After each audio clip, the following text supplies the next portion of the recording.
Hello and welcome to the Irish History Show. My name is Connell Brennan, and on today's episode, my co-presenter John Dorney is talking to the historian Joe Connell about Michael Collins. If you'd like to listen to this or any previous episode of the show, please go to our website, irishhistoryshow.ie, check us out on Twitter, @IrishHistoryPod, or like our Facebook page, facebook.com/The Irish History Show. And if you get a chance, please rate and review the show on iTunes. It really helps us. So here is John Dorney talking to Joe Connell. Joe Connell, thanks for joining me today. Thank you very much. So we're going to be talking today about a very iconic figure in Irish history, Michael Collins. And before we start about the detail, can I ask you what drew you to Michael Collins or draws you to Michael Collins? John, as you know, I've been writing these books for some time. When I originally came to Ireland about 25 years ago, I was reading books that were in existence at that time on the Rising, but with a military background, I was trying to find out where things happened and how they did, with a little bit more specificity than were in the books at the time. Somebody in the military always has a tendency to say, what would I do or what wouldn't I have done? And that's where I was looking to it. So I started out with the Rising, went through the War of Independence and, of course, the Civil War, and Collins appears everywhere. That's not to say he was involved with things from the Rising point in a leadership role. He was not by any means. But he was the kind of a personality that took on a great many things as he went through his life. And so he just kind of kept appearing. He does seem to possess this special charisma, though, Collins. He does. And in a sense, though, it's both the charisma which attracts people, but he also put off a great many people by his way. Collins was a very impatient man. I think if you look at the qualities that he has, one of them is impatience. And so if he saw something that had to be done, whatever it was, he would do it, which would get in the way of someone who was supposed to have done that. So throughout his time in the cabinet, for example, and then during the War of Independence, he created some enemies. He created some enmities, which continued all the way through to the Civil War. So he was very much of a lightning rod for those who liked him and for those who disliked him. Yeah, and the nickname, the Big Fella, is in equal part praise and criticism. It is. His family, his sisters said that they called him the Big Fella when he was a young man because they thought that he was trying to take on too big a tasks. He would pick up the heaviest pail of milk or something like this. But I think most people would accept that the Big Fella comes from his time in Frogog, where, as you suggest, exactly, some people thought that he was the one who was getting everything done, and others thought he was one who was getting in the way all the time. So it's very, very much of a dichotomy. Yes, because acting the Big Fella could mean, someone whose head was too big for their shoulders kind of thing. Absolutely. And many people thought it that way. And some people looked upon it very affectionately, if you will. Some people called him that. Others who called him that, it was a very derogatory and derisive term. Okay. Now, one thing that you've said, Joe, is that Collins saw himself as a soldier, but his real talent was as an administrator. Can you explain that point? Well, he always said, for example, when he was going to the treaty, he said he was a soldier, he was not a politician. And I disagree with both of those, as you mentioned. I think that he was an administrator. I think that this is where his genius comes from. He was trained as an administrator. He went to London when he was a young man. He went to work in the post office. Then he went to work for Morgan Guaranty Trust. I think Collins was the kind of individual, as we see in his later life, who was very observant of how things worked. And I think he picked up on the things that worked well. And I think even in his administration of the Ministry of Finance, I think that at that point he was applying the lessons that he learned as a younger man. He went to London as a teenager, and he worked for the post office and I think a couple of banks in London as well. He worked for the bank. He worked for the Board of Trade. He worked for the Morgan Guaranty Trust Bank. One of the things I think that we misunderstand about Collins is that when we take a look at him as the Minister of Finance, we say, well, that makes sense because he worked for Morgan Guaranty Trust. He was, in fact, in charge of the clerks there. It was not that he had a great academic or economic education by any means, nor was he there long enough to really assimilate a great many of the financial or economic things of the time. So I think he was simply a great observer, and he took the idea of administration to heart. He knew that things had to be done very well. One of the ways that he demonstrated his petulance, really, was that he told everyone he wanted to have notes on things. He wanted to always have those notes in ink. And that was a very different kind of a way for people working. On the other hand, Collins is always very one hand, other hand. On the other hand, those notes were often captured by the British in their raids, and they led to a great many other problems as well. So it wasn't a situation of a straight line by any means from 1916 to his later life. So if he learned organisational skills in London, he was also, I think, sworn into the IRB in London as well. He was. He went in the IRB in 1909. He had been raised in the IRB. His father was in the IRB. His teacher in school was in the IRB. James Santry, who was the blacksmith in the town where he was in the IRB. Then he went to London, and actually Sam Maguire moved him into the IRB, swore him into the IRB in 1909. The Sam Maguire. Sam Maguire swore him into the IRB in 1909, and then he was there. That was for the rest of his life. The IRB was extremely important to Collins then. He then, of course, became the head of the IRB later on. The IRB formed his opinions, and then he used the IRB to try and get his opinions across to everybody else in Ireland as well. I mean, the IRB's background, certainly by that time, was a very secret organisation. Did this inform Collins' way of doing business? I think it did. I think that Collins saw the benefits of the secretiveness. He was that way throughout his life. He was secretive in terms of even his operations as Minister of Finance. He would tell people one thing and then tell somebody else exactly different. He, of course, was the head of the IRB at the end of his life, and he was always reporting to them as much as to anybody else. Yet the IRB, in its constitution since 1867, had indicated that it was the real government of Ireland. And in many ways, I think Collins took that to heart, certainly when he tried to reconstruct the Constitution and rework it in 1920 and then 1922. It was again to bring the IRB back into prominence. So I think in terms of his actions all the way through his life, he was very involved in it. He was involved in the Brotherhood. And many of those with whom he associated in the IRB were extremely important. And then they, I think later on in their lives, 1924 in the Mutiny, for example, they really brought the IRB to the fore, whereas it was such a secretive organization. I don't think most people in Ireland knew anything about it. You mentioned Michael Collins wasn't that important in the Rising, but let's talk briefly about what he did in the Easter Rising. Well, he came back in January of 1916. He actually came back on the very day that conscription was going to be imposed in Britain. So he came back here, and he was here from the January through April in the Rising. He was actually working for the Plunkett family. And he was one who was working as a bookkeeper, really, for the Plunkett family. He went out to Cambridge most every day, where most of the people from Britain were who were going to be in the Rising. Strange enough, the people there didn't really like him. Joe Good, for example, indicated that he thought that he was very self-important. Going back to what we mentioned earlier, the concept that the term "the big fella," he was very self-important. He did have a uniform. Most of them, of course, did not have it. Collins was very vain. He was the kind of person where, after the truce was taken, when his picture was taken, he always was looking at the camera. He was always very aware of it. And in terms of his uniforms, he was always very well dressed. He always made sure that uniforms were tailored perfectly. So a great many of the people there before the Rising did not like him. He was the aide-de-camp to Joe Plunkett during the Rising itself. He wasn't a GPO. He hurt his hand just before the Rising started, so I'm not sure he ever could have even fired a weapon in the Rising. It could have held a weapon. But he had just a perfunctory role. He was an administrative role. One thing he did, though, along with Dermot Lynch, he was one of the ones who went around in the GPO, started taking down names. Administration, again, comes to the fore. The concept of seeing who's here and let everybody know about it. Why was he taking names? What good was that? What he wanted to know was if anything happens, if anyone's killed, or if they're wounded, or if they're missing, he would have a list of the people who are there. Right, but obviously the British would have it if they... Anyway. Well, I'm not sure.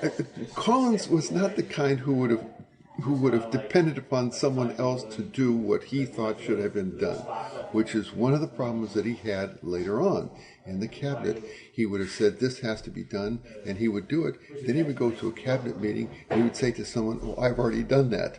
And that's not the way to get along with your cabinet mates. So Collins really rose to prominence after the Rising, though. Can you explain how he became such an important figure? He really became a figure, actually, after the Rising. He went to Stafford Prison. Then he, along with so many others, was transferred to Frongach. He came to prominence in Frongach. Again, the IRB is very important. He was already a member of the IRB. They started to swear in new members of the IRB there. Because of his membership, and he talked to the other brothers there, he again started to become very important there.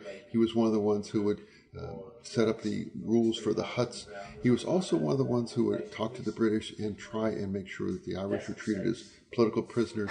So he was one of the ones there at Frongach who did that. Then when he came back afterwards, he did go to work for Kathleen Clark in the Volunteers Dependence Fund. And I think it's very important to underscore he went to work for her, not the other way around. Again, IRB comes up here. When Thomas Clark, a member of the IRB, is going off to the Rising, he gives Kathleen Clark not only all the money that they had for the IRB, but he gave her all the contacts, the names, everything else. So between what she had and what Collins was able to glean in Frongach, they were the ones who really were able to advance the volunteers going forward. Now, skipping forward a little bit, so in 1918 they win the election, of course. Sinn Féin wins the election, they declare the Irish Republic. Collins, in theory, his position is Minister for Finance for the first Dáil and Director of Intelligence of the IRA, as the volunteers are now known. But in practice, his position becomes something more than that, doesn't it? It does. Even if you take a look at the Dáil going into effect in 1919, the General Headquarters, GHQ, was established in Dublin. General Headquarters of the Volunteers was established in Dublin in March of 1918. So even before that, they were looking forward to some kind of a physical force movement. Collins was considered to be the chief of staff at the time, but he was not elected. And the reason was, again, the concept of the big fellow. They weren't sure that because he was so young that he would have been the person for that job. So 1918 goes by, he gets elected, the Dáil is established. He's not there, of course. He's with Harry Boland in Britain, trying to break Eamon de Valera out of the jail there. And so he, though, was very important at the time people looked at him. It's interesting to note that in the first meeting of the Dáil, there were those 4 documents, the Declaration of Independence, the Constitution, the message to the other nations, but there was also a democratic program, which was put forth by Labour. It was very socialist in mind. It was something that James Connolly, when it was put forth, would have liked. Collins and the others did not like it, and in fact, they really toned it down considerably so that James Connolly would not have recognized it by the time the democratic program went through. So even then, Collins was demonstrating his leadership, but also some of his ideas about finances in Ireland going forward. You might expand on that a little bit. So did Collins have expansive views on the future of Ireland? I'm not so sure he had expansive views on the future of Ireland, except to say that he was not in favor of socialism. And the concept of a socialist republic, a workers' republic, as James Connolly had so espoused, that was not something with which Collins was in agreement.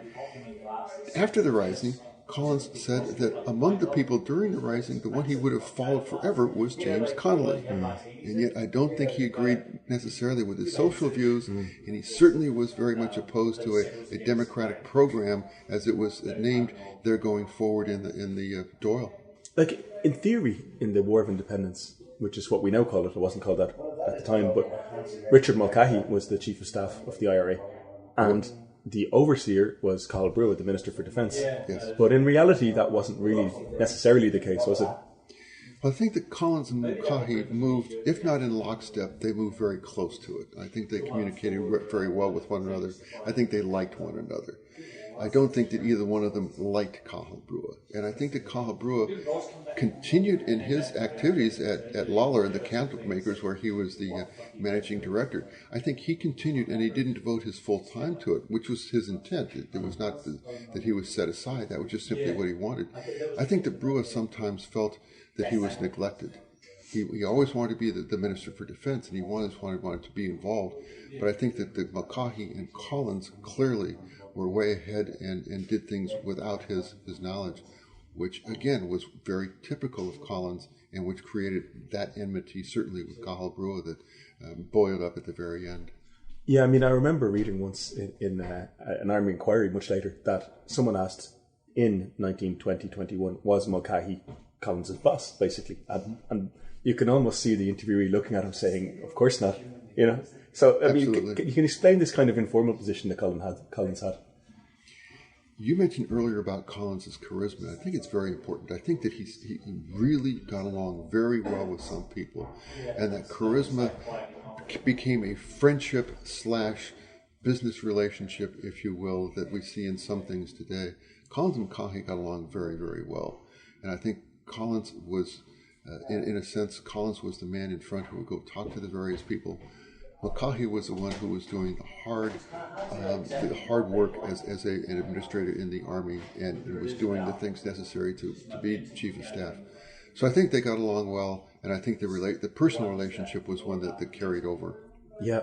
Now, the image that people have of Michael Collins today is very much shaped by popular culture, I'd say. Like, so obviously the movie Michael Collins, which I promise not to talk too much about, but in the movie, for example, Collins is holding a rifle, attacking barracks, setting them on fire.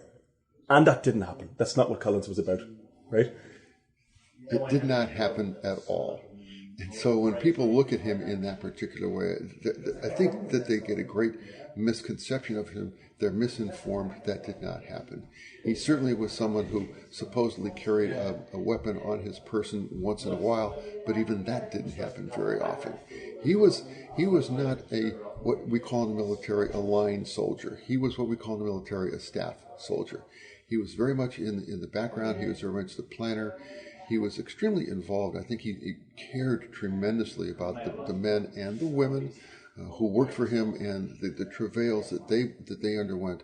But he was not actively involved in any way during the War of Independence. No.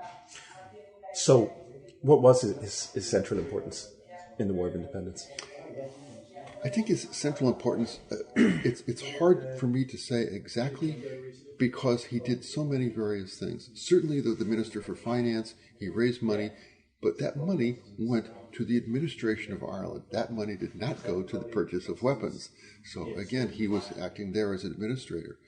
He was very, very involved in intelligence. Again, he was a leader of intelligence. He had Cullen and Tobin and other men working for him. He had a legion of women and men who were accumulating information for him, whether it be Lily Murnan or Ned Broy. He was rather a coordinator of intelligence. So I think that was something for which we must recognize him. Also, he had a view that I think if we take a look at the things he said, the things he did in his correspondence all the way through, he knew that the Irish were not going to beat the English, the British, in the War of Independence militarily. They were going to have to bring them to a position where the British would realize their interests were best served by negotiation as well.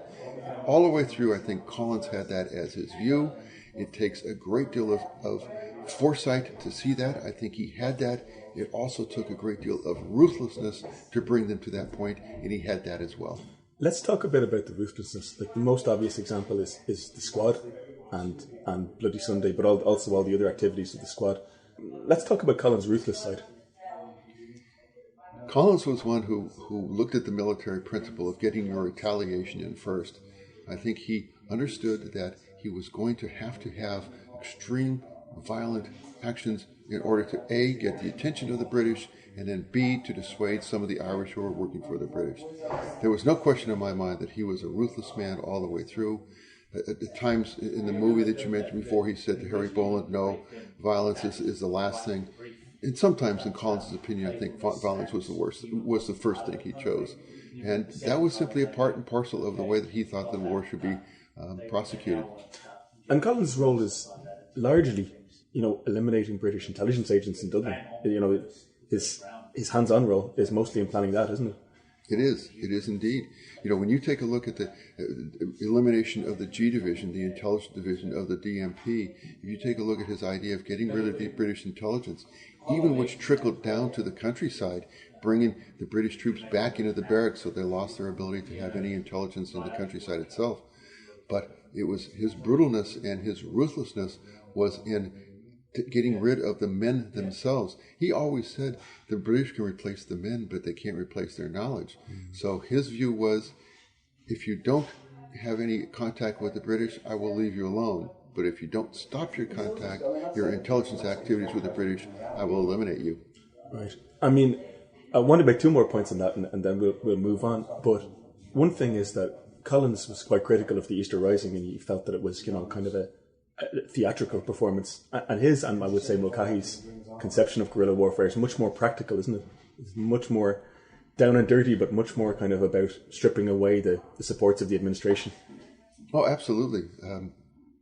Guerrilla warfare is really composed of different concepts. It's intelligence, which we've spoken about, but it's also politics, it's propaganda, and then it's a very loosely coordinated, in the Irish War of Independence, a very loosely coordinated military activity.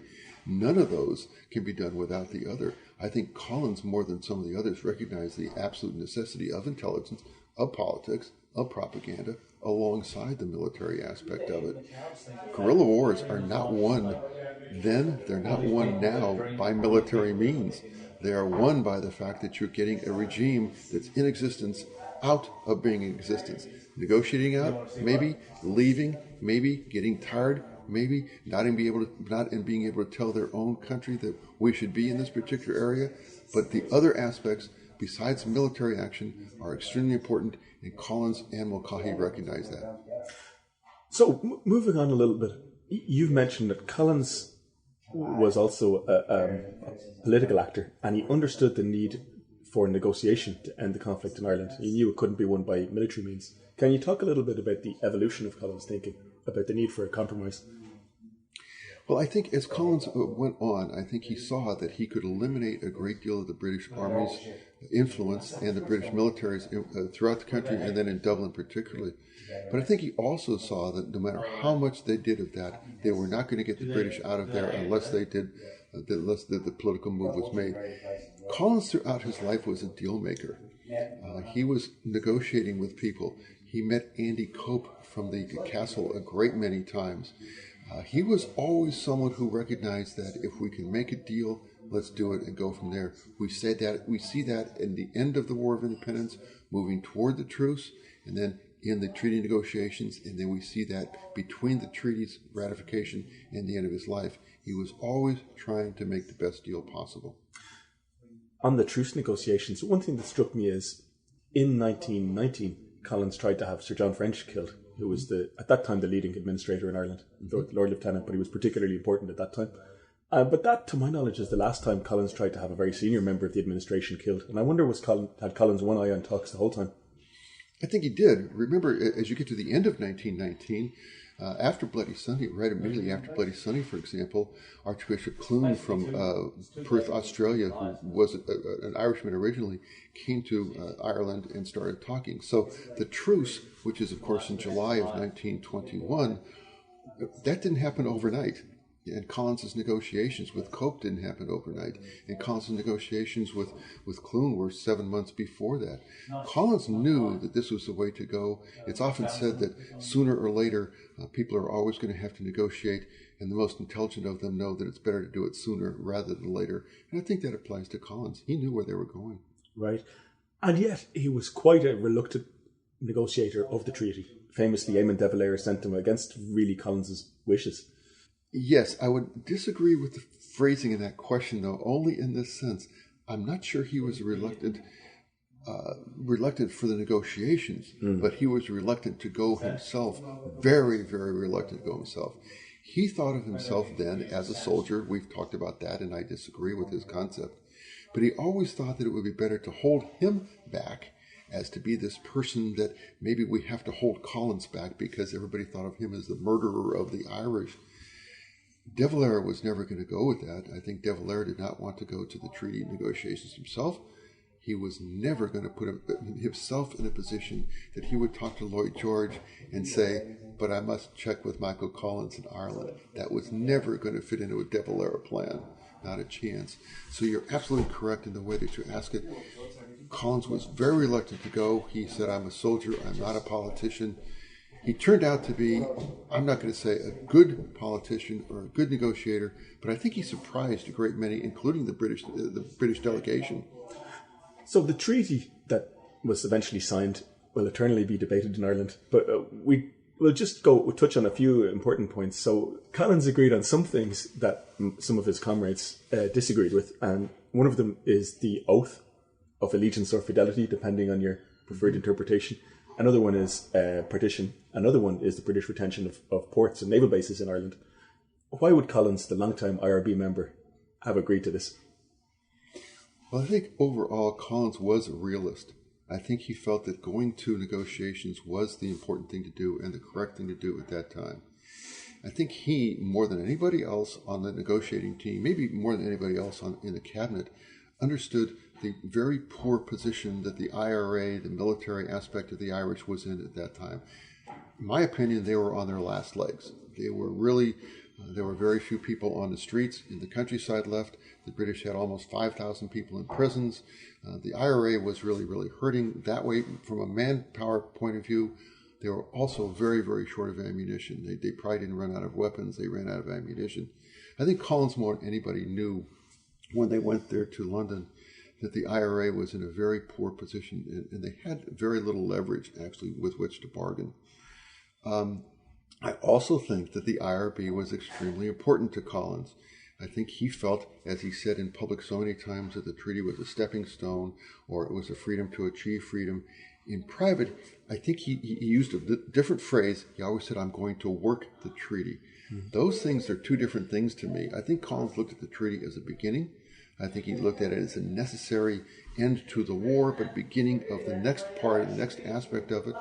He certainly was not going to back off on partition. He was not going to back off on going to the north. He was not going to back off on total freedom.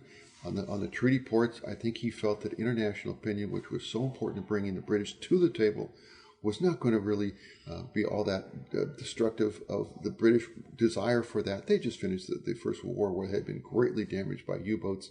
It looked like they might need this again. I think Collins realistically looked at the treaty overall, said, "I can work with this. I can deal with this." I mean, I think there's a misconception out there that's probably caused by the Civil War and everything that followed that people who took the Free State side in 1921-22 were necessarily moderates. And I don't think that's necessarily the case, especially with Collins and his close colleagues. No, at the start of conflicts, I think, certainly in the start of the War of Independence, you had moderates who were in action. And then you have the radicals who replace the moderates and take over the War of Independence. I think, again, that many of the negotiators, many of the people on the British side looked at Collins as being the real radical. Then he came over there and they thought, well, this is a real moderate. And then they were confused by De Valera's taking the opposite stance. I think it went back and forth in their opinion. Now, Collins was, if I'm going to use the term again, he was a realist. I think he knew this today is the best I can get, but tomorrow is another day, and I'm going to use it. I mean, I think Churchill said that Arthur Griffith was the only real Free Stater in that government. Arthur Griffith was probably the only one who was really, really satisfied. He got what he wanted. In a great sense, he got what Sinn Féin wanted in 1905 with the resurrection of Hungary. He got two states with a single monarch kind of a thing. So I think Arthur Griffith was the only one who was extremely satisfied on either side with the treaty negotiations. My reading of it, Joe, is that Michael Collins, like you said, takes this deal, hopes to bring along the military movement with him by saying, you know, if it's good enough for Mick, it's good enough for me, kind of thing. But the problem is, as you said, that a lot of people just didn't like him in a personal level, and that's where that broke down. I agree with that. I think he knew he was going to have problems with it. People ask, is the Civil War inevitable? I don't think so. I think fighting was inevitable. I think you have people like Liam Mellows, you have people like Rory O'Connor, some of the others, Liam Lynch. They did not like this at all. I don't think they understood it. I think they should have. I do know Collins went down to Cork in September before the treaty negotiations began and told the IRA leaders down there, the Munster leaders were the most active really in the War of Independence, told them that they're not going to get a republic. I think they just didn't hear that, didn't listen to it, didn't believe it, thought that it wouldn't happen. So I think that he was going to have a terribly difficult time bringing some of those along, both because they disliked the concept of it and because, exactly as you suggest, because of his relationships with them. Collins was very good at forming relationships, but Collins' way of forming relationships also at the same time would cause problems. Even with his own cousin, Nancy O'Brien, who was working for him in the GPO and then was decoding messages from the British, he was so harsh on her as an individual that she quit several times. Then he would go back and bring her candies and say, I'm very sorry. And she'd say, okay, that's fine. That's not a way to create long-lasting relationships sometimes. Sometimes the people don't come back and the candies don't work. Right. Now, we should probably talk a little bit about also the political split, because to a degree, the split with Eamon de Valera is again another clash of egos. There is more involved, but there is an element of that, isn't there? Oh, there's a huge element of that. Remember when de Valera came back from the United States in December of 1920, I think somebody met him and said, the big fella will be here tomorrow. The big fella has things in hand. And de Valera did not like that term, the big fella, at all. He thought, I'm the big fella, and so I'll do that. There was definitely a clash of egos. On the other hand, Collins really, I think, liked de Valera. He certainly took care of de Valera's family when de Valera was gone. I think he liked de Valera very much. I just think that he felt that de Valera did not understand, perhaps, the concepts of guerrilla war and where Ireland was after the end of being gone so long. So by 1921, the spring of 1921, and then certainly the last 6 months of 1921, there was definitely a clash of egos. In 1922, I mean, you can go back and forth in the treaty debates and who's right and who's wrong, but as 1922 goes on, Collins has a more fundamental problem, which is he's trying to administer a provisional government, and there's two rival armies in the country. And that was probably never going to end well, I would say. There's two rival armies. In a sense, there's two rival assemblies as well. Remember, the Dáil is going forward as well. The Provisional Government has its assembly. The Dáil is abandoned, and then Collins takes care of the Provisional Assembly by never having it meet. So he kind of handles that as well. He's got the two armies that are going along. In March of 1922, there's a supposed convention of the IRA, which is to bring everybody back. Collins and Mulcahy know that most of the people who are going to come to that convention are going to be anti-treaty, so they prorogue that as well. He begins to act in a great many ways as someone who says, I'm not going to allow this to get away from me. I'm going to be in charge of every single aspect of this. He had a huge problem, and the army was that problem. He did try, and there were various forms of accommodations. There were various meetings when they tried to get together to bring the army there. They made their reports to the cabinet. But the fact of the matter is, they were so divergent in their opinions. The army was so divergent in its opinions. I don't see how it was going to be made to come together. Yeah, I mean, Collins did work very hard to try to avoid civil war. He had a pact with Eamon de Valera, an electoral pact. He got together with Liam Lynch, who had been elected head of the anti-treaty IRA, as it now was. Had things turned out a little differently, could he have avoided civil war? I don't think he could have avoided fighting, John. I think that you had some real hardcore McKelvey, O'Connor, Liam Mellows. I think you had some very hardcore people who were going to go down that. When they did ultimately have the IRA convention, you have people in there who said, well, let's just attack the British and we'll start the war all over again. And of course, that was voted down. So I think you had some people there who simply did not like the treaty, did not like the provisions of it in any way. So I think there was going to be fighting. Collins did exactly as you suggest, tried every means he could, legitimate and illegitimate, in the sense that he told an awful lot of people different things and tried to bring them around. And that was going to cause a problem for him down the road as well. He tried very, very hard. I don't know if he could have avoided any fighting at all. The events of the Civil War, I think, got away from him. We know about de Valera's speeches in Wading Through Irish Blood. That didn't help by any means, of course. I just think that Collins was always going to have a problem bringing those two sides together. Now, one very murky thing from this period between the treaty signing and the start of the Civil War, which is about 6 months, is the North. Because, in theory, this is a period of peace in Ireland, but in reality, it's extremely violent in the North. And Collins' role is, let's say, far from clear. It's extremely violent in the North then, but it had been extremely violent in the North all the way through. We just sort of neglect that. We think that the fighting in the cities was limited to Dublin and Cork, and we recognize the policemen killed and everything of military nature there. But there was fighting in Belfast all the way through, and there were a great many people there. Mostly to fighting Belfast, I think we can attribute to sectarianism, whereas that's not the case in the South. But in fact, it was there. During that period that you suggest, from January to August of 1922, there was peace, if you will, in the South. So all of a sudden, the conflict in the North, the fighting, the killing in the North becomes so much more apparent to everybody. It becomes apparent in international opinion, and it becomes apparent in the newspapers at the time. It was brutal up there. There were burnings, killings, just absolutely brutal kind of a thing. And yet Collins was always trying to bring the North in. Very surreptitiously, he was trading arms with those in the Four Courts, getting new arms from the British, giving the new arms, which he knew were traceable, to the Four Courts, and then the Four Courts would send arms to the North. This is an extraordinarily risky tactic, and certainly if the British had found out, it would have abrogated the treaty probably entirely. It also indicates a little bit of honor among thieves. Nobody was talking about it on either side. It would have been very easy maybe for the anti-treaty forces to happen to let it slip that this happened, but they didn't. The British knew about this, I think. Collins asked for a great many weapons in May that he didn't get because I think the British knew. He was also involved in kidnappings in the North. He was involved in hostage taking. He was involved in trying to set up an attack in the North. Actually, if you take a look at May of 1922, he was involved in a certain invasion of the North. He was always involved in trying to do that. Much, I think, to the chagrin of what they knew, but they didn't know much in the cabinet about him doing this. Yeah. He was doing this mostly on his own.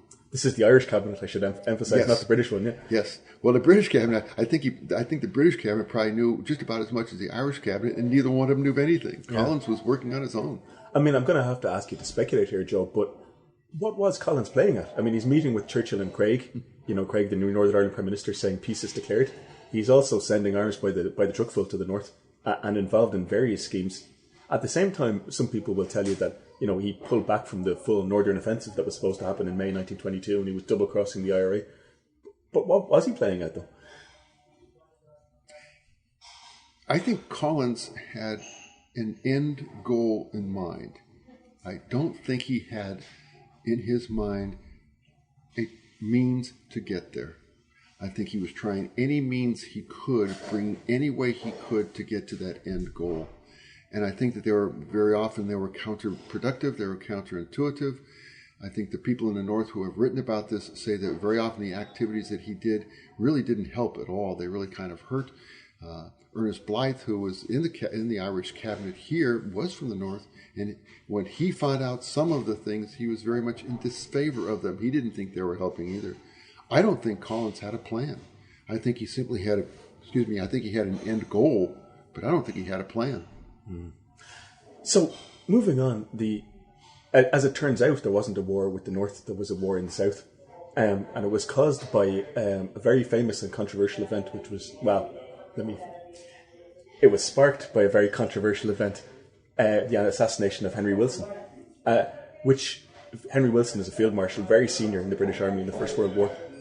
He was killed in London by 2 IRA men, but some people will tell you it was ordered by Michael Collins.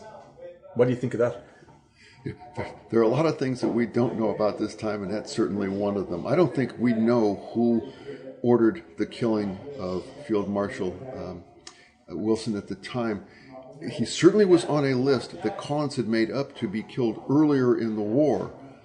But as a lawyer, I look at things. One of the phrases I like so much that I apply is cui bono, who benefits. I can't see the benefit to Collins at this time for killing Wilson. Maybe I can see the benefit to others, but I can't see Collins looking at this as being beneficial. Certainly Wilson was very involved in the North, and people blamed him for the actions against the Catholics in the North, rightly so. But I don't think that Collins would have thought, if I kill him, those actions will stop. So I can't see the benefit to Collins. Benefit maybe to Rory O'Connor and those in the Four Courts? I can almost see that. Because if the British come back and attack the Irish, that's exactly what Rory O'Connor wants. In fact, the British Army was ordered, General Macready was ordered to attack the Four Courts. Macready, being a little bit better of a general than that, said, no, I think we'll wait on this. That'd be a huge mistake. But if he had done that, that might have brought about the reinstitution of the War of Independence in another way, if you will. And that might have suited O'Connor perfectly. So I don't know who ordered it. It did spark a great deal of activity on the British. It's certainly one of the events that I look to as causing the attack on the Four Courts, which we must agree, I think, was the spark for the Civil War. Absolutely. And just on the attack on the Four Courts, so let's just run through a number of the explanations for why it happened, and you can expound more. So one is that the British ordered Collins to do it. in retaliation for Henry Wilson, which they assumed was ordered by Rory O'Connor in the Four Courts. Another one is that it was retaliation for the arrest of a Free State General, J.J. O'Connell.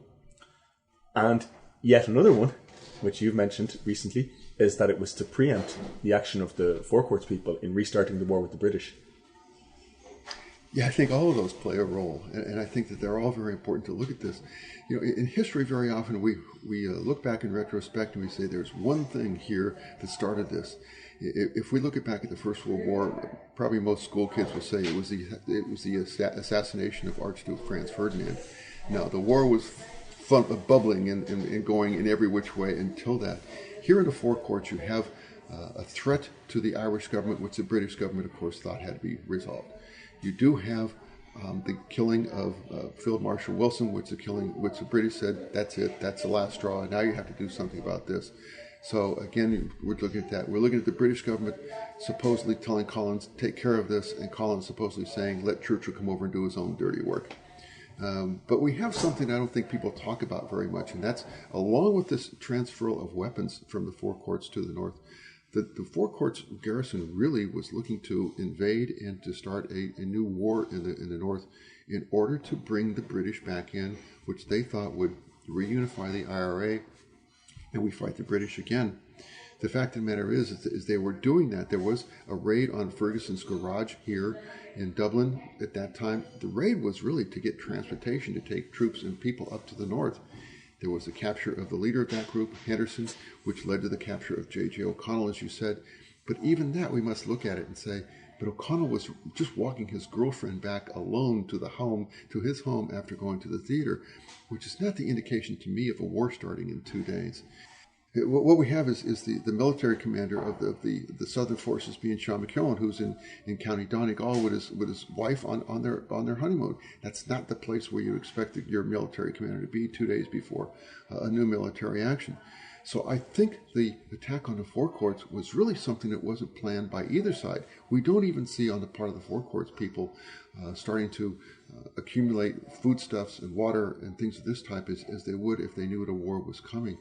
I think it was something where it just got away from Collins again. So many of these things happen because they get away from the people in charge, not because they're planned for a long period of time. I mean, you could make a wider point about this, about, human endeavours, that it's very difficult to plan. I mean, people get overtaken by events.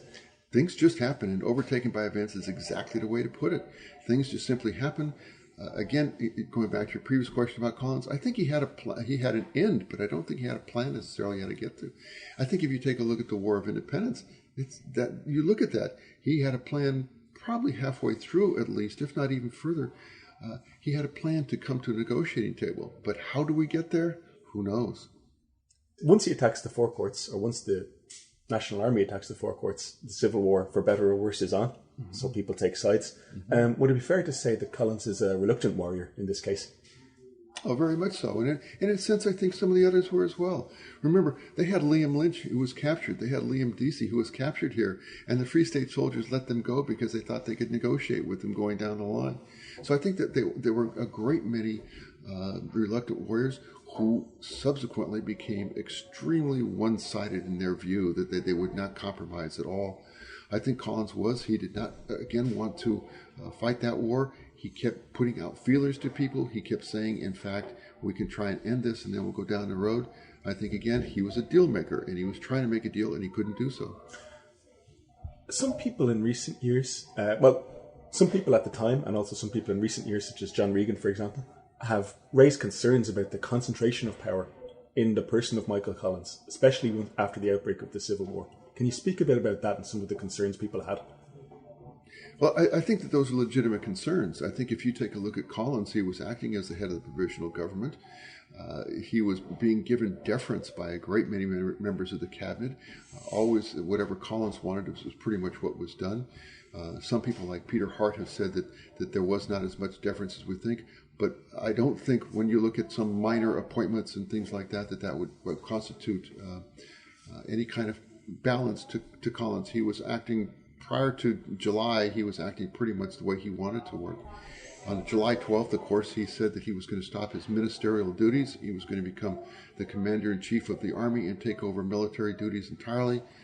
2 days later, he asked Arthur Griffith to point him to that. So he always recognized that a balance was needed. He always recognized the constitutionality was needed. But I think he's always felt he could get around it a little bit and move around it. He certainly acted in many cases as someone who had absolute authority.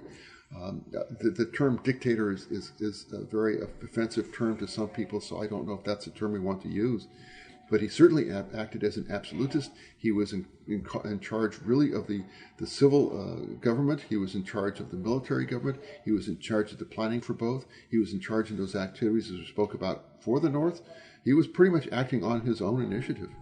And Reagan in particular has emphasised one of Collins' actions in proroguing the Dáil. So the Dáil is elected just before the start of the Civil War.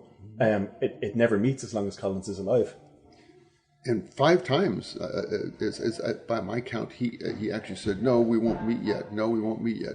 And then finally, just before his death, he would say, "We will meet when all of this is over." So the Civil War, in his mind, was going to have to be over first.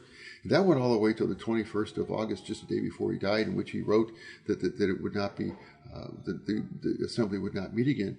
If you take a look, on the 24th of July, the Cabinet did say, "Yes, now we will meet." So very, very soon thereafter, indicating that they felt that they needed to have this, and also indicating how much authority Collins had at the time. The Labour Party had said in the early parts of August, "If you don't meet, we will withdraw our support from this government."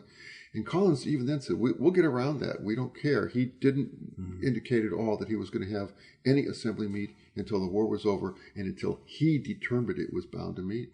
But let me set up 2 rival interpretations of that, and you can speak about them. So one, by analogy, would say Abraham Lincoln during the American Civil War. So Lincoln did a number of things. He closed down a number of state legislatures, I think, and he suspended habeas corpus, I think, during the Civil War. And certain people called Lincoln a dictator, which would have very little credence today. Lincoln is viewed as the man who saved democracy or saved the Union by emergency measures and then returned to peacetime measures. So was Collins like that? Or, alternatively, was he like someone like, say, Kemal Ataturk in Turkey, for example, who's a military man who ultimately makes himself head of state, even though there are elections, but really he's the boss?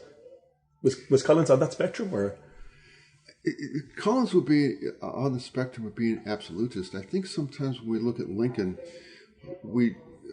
he did in some states do other things which he didn't do in the states in the North. So he did some things in the South which he didn't do in the North, kind of thing. But that didn't make any difference because he had no control of the South anyway. I think in times of emergency, the leaders do take sort of actions which, after the fact, people can look back upon. Certainly people with whom they disagree with those actions, look back upon them and say that they were the actions of an individual that wanted total power. I think one of the things we might want to do is go back to the origin of the term dictator, which comes from Roman times, where the Roman Senate voluntarily appointed someone to be what they called a dictator, to take charge in times of crisis. I think that's more along the lines of where we would look at Collins. He was someone who was in times of crisis. He had that personal propensity to take over things and to manage things and to do everything himself. It's true. And I think it kind of ran to extremes here.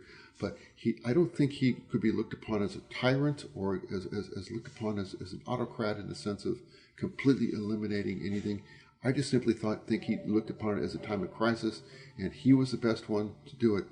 Also, I think he looked upon it as needing action to be done quickly.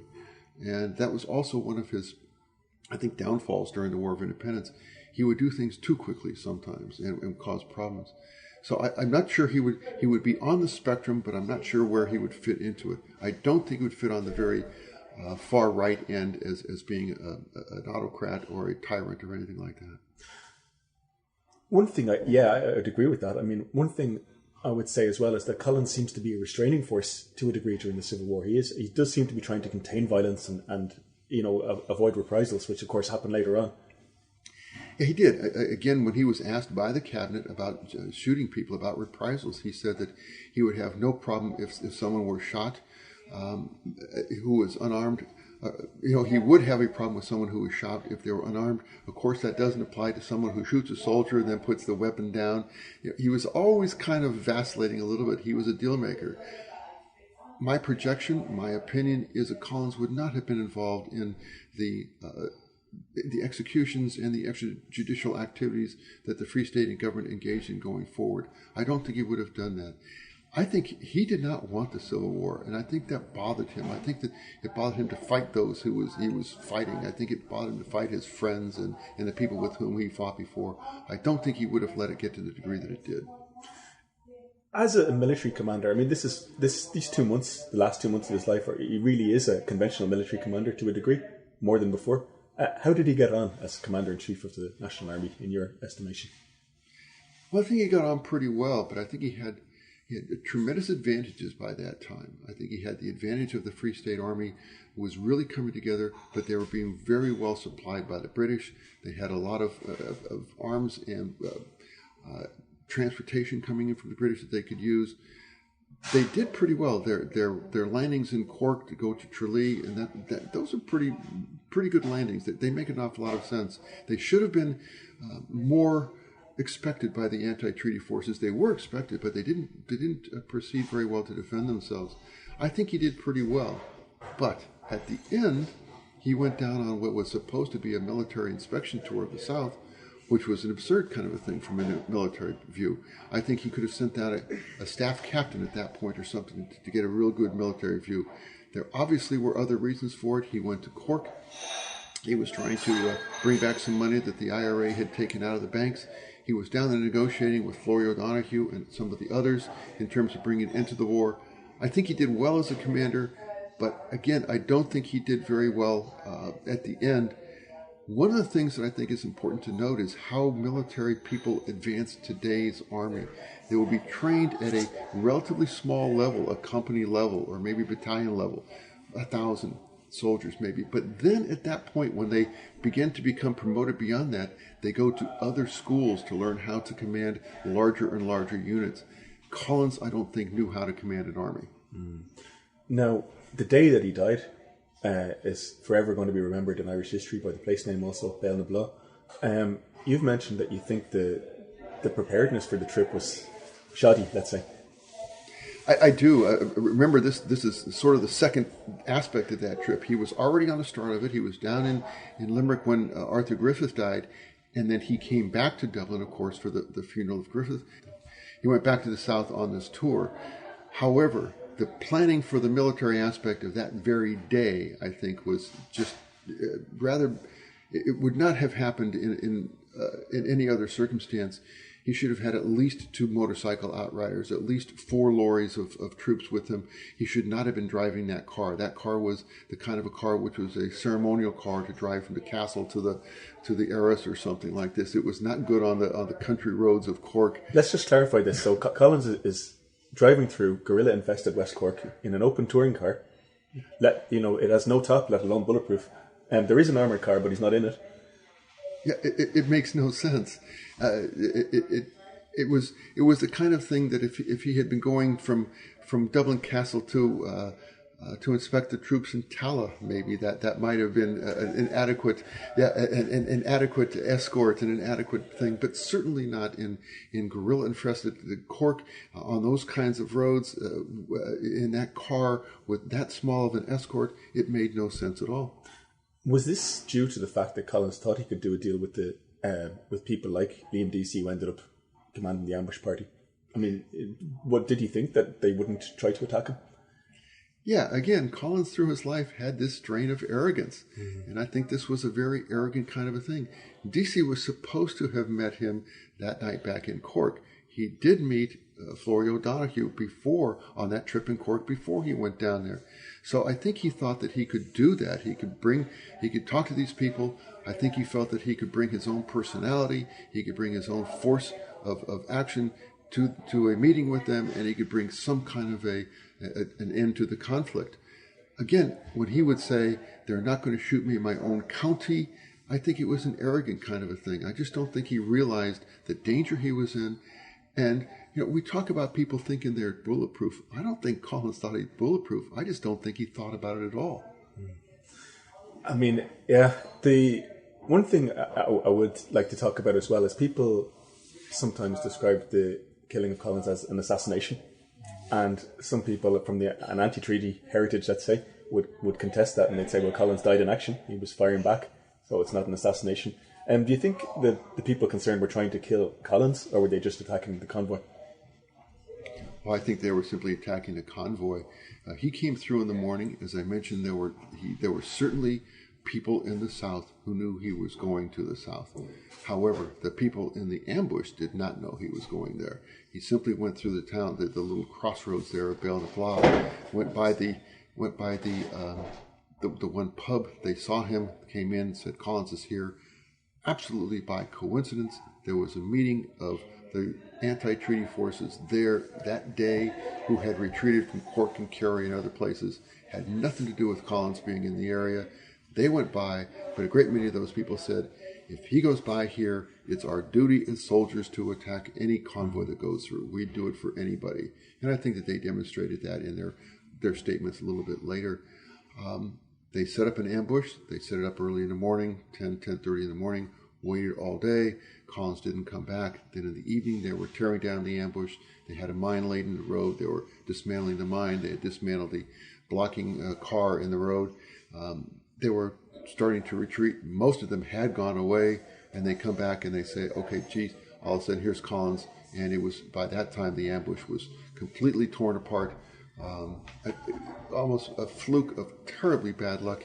He was the only one who was killed in that particular thing. No, I can't see that being considered an ambush, an assassination. I think that's simply an act of war.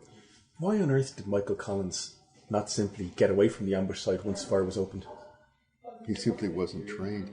I think, again, in terms of an ambush, if it's a relatively far away, you get away. When Dalton said to drive like hell, he was exactly correct. Let's get out of this killing zone. That's what you do in any ambush. Collins, again, perhaps through his arrogance, they had been drinking some during the day. I don't know if that had a great effect upon it, but he simply said, no, let's fight them. Remember, even before they got to the ambush site, though, he had mentioned to Dalton, if there's anybody here, we will stand and fight. Again, that's an arrogant kind of a thing that doesn't make any sense. You don't ever want to put yourself in the killing zone of somebody else who has chosen that. The whole War of Independence is we, the IRA, get to determine the type, the place, the battle, everything. We never let the British determine this for us. And he puts himself in a position where they have determined exactly the battle site, and that's just dead wrong. I mean, the thing is, it's for a number of reasons, like you said, it makes no sense. I mean, Collins, first of all, knew that it was better to determine the conditions of combat. Dalton knew it. Dalton was, I think, a major in the British Army before he was in the IRA. And thirdly, I mean, Collins is the commander-in-chief of the army. He has no business firing a rifle at people. So what's he doing? I cannot explain that. I can't even speculate on that. I can say it's arrogance. I say it's simply somebody who was non-militarily trained. I mentioned before that he was not a line officer. He was a staff officer. The fact of the matter is, this is not something even a staff officer would do. No one would do this who had any sort of military acumen at all would ever put themselves in that position. Now, to conclude about Dáil na Bla, so there will forever be conspiracy theories, and I'm gonna lay out just a few of them, and you can discuss them kind of at your leisure. So one of them is that Collins was set up by he was lured in for peace talks by Eamon de Valera, according to one, by Florrie O'Donoghue, according to another theory, and then he was set up and he was killed by an expert sniper. Is the latest theory. Another one is that Collins was killed by a British sleeper, possibly Emmett Dalton, because he was too much of a threat to the British, because he wanted to reconcile with the anti-treaty side. He was killed by his own men, by Emmett Dalton, according to one theory. That's the two main conspiracy theories, I think. Would you like to comment on them? There are things we know about the ambush, and there are things we don't know. I mean, we know where it was. We know that Collins was killed there. We know kind of how the road was. And a lot of things we don't know. We don't know exactly why he was down there, because why would the commander-in-chief be going on this military inspection tour and things like that? Whenever human beings don't know something, I think it leaves doors open for people to throw in conspiracy theories. Now, another thing about conspiracy theories, by definition, one can't disprove them. So if one wants to believe that this happened, then in fact it's very difficult to dissuade that. I don't think that most of these have a great deal of merit. I don't think he was lured there. The guards, the Free State government sent guard John Hickey down there in 1924, almost immediately after this, to determine if De Valera was involved, and he determined he was not involved. He was in the area, again, total coincidence. He walked through, he talked to Liam Deasy, then he walked away. He had nothing to do with it. I don't think that Flory O'Donoghue lured him down there. I do think that Flory O'Donoghue was neutral in the Civil War, as he and Sean O'Hagerty had resigned from the IRA and everything leading up to this time. I don't think he lured him down there. I think that he was not killed by Emmett Dalton. That makes kind of no sense to me. That he was killed by somebody else in the treaty the escort. If one takes a look just at the geography of the site, the road curves a lot, and almost nobody could have seen where Collins was when he was shot from the escort itself. He was entirely on the other side of a curve. The fact that there would have been a trained sniper who would sneak in on one of the other hills in a place that would be able to get Collins doesn't take into account the idea that this is an ad hoc ambush, that there was no planning at all, and we didn't know he was going to be there anyway. They talk about the fact that he came down the same road and he shouldn't have done that must have been a setup. It was the only road available. And if you're looking at the reason, to me, to demonstrate that it was the only road available, it would be that the anti-treaty forces only set up one ambush in this one spot. They didn't set up ambushes all over on all the other roads. They were blocked, the other roads, I think. They were all blocked or interdicted, or the bridges were down or something else. They had to come back this way. So most of those take a little tiny piece of evidence, and then they expand it. Most of the time in my thinking, they expand it to conclusions which are really not warranted by the evidence. I think that Collins was shot, acting in a non-military fashion, in a military ambush that was set up specifically to get this convoy, not to get Collins, and that his own personal actions contributed as much to his death as anything else. So, in some senses, it might sound like we've been critical of Collins at various points, but I want to kind of sum up Collins' importance, though, in 20th century Irish history, with a number of what-ifs. I don't know how you feel about what-ifs, Joe, but first what-if is, what if Michael Collins had, say, been killed in 1916? Would there have been a war of independence? It's a very interesting question. There probably would have been. Remember that the British made mistakes all the way through this period. They made mistakes with the executions and the number of people that they took off to prisons. The British contributed greatly to the War of Independence and to the way it went, and I would see no reason why they wouldn't have continued to make those bad decisions all the way through. There might have been. I'm not sure that it would have been conducted in the way that it was. I think Collins, more than anybody, recognized the value of intelligence, recognized the value of getting rid of British intelligence. I think Collins recognized the value of negotiation earlier than other people did, and the necessity for it in his position, which people credit him with being in a military position. Those who recognize the value of negotiation were probably not in any way involved with the army. I don't think the war would have progressed the way it did, but I think it would have progressed in some fashion from the start. I mean, I guess the reason I asked the question is we should acknowledge the special importance of Michael Collins, though. He really did provide a driving force for the independence movement in a number of ways.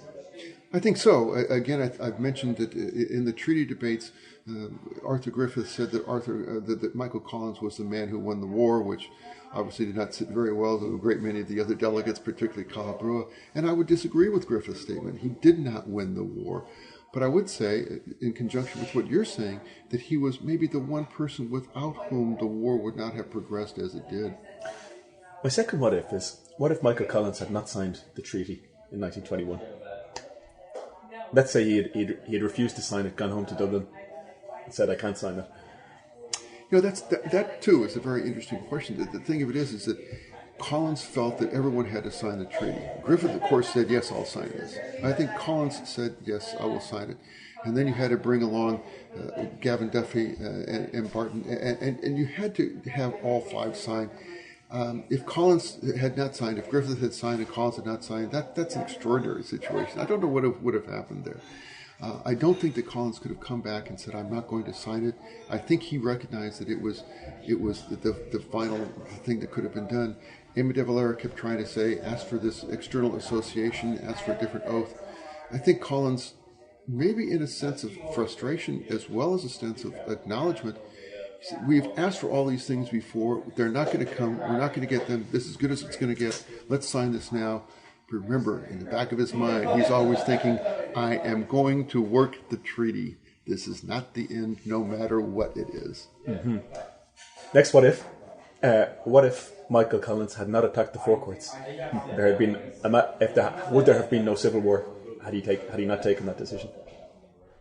If Michael Collins had not attacked the forecourts, I don't think that General Macready of the British could have withstood the orders from the British government not to attack the forecourts thereafter. I think that, in fact, he could put them off. I think he could delay it. I think he could say it's a bad move. But if Collins had said, no, I am not going to attack the forecourts, the British had plenty of troops left in Dublin at that time. They could easily have done so. They had the artillery, obviously, that they lent to the Irish army. I think that they had an air squadron as well, actually. Absolutely. Yeah. I think the British would have attacked the forecourts. Mm-hmm. And that would probably have been the end of the treaty in the Free State. Absolutely. So, in a way, Collins deserves credit then for saving the settlement and, as it turned out, the basis of Irish independence. I think so, and I think he understood that. I think he knew that if he did not do it, they would. And I think that he was trying to keep the British out at all costs.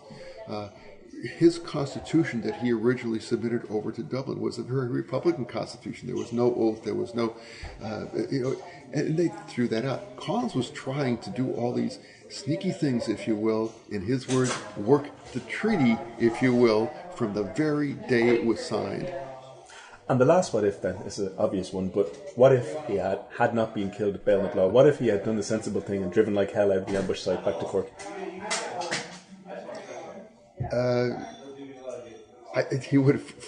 He might have been able to end the Civil War more quickly. I think he probably could have. I think he could have made a deal somewhere with them.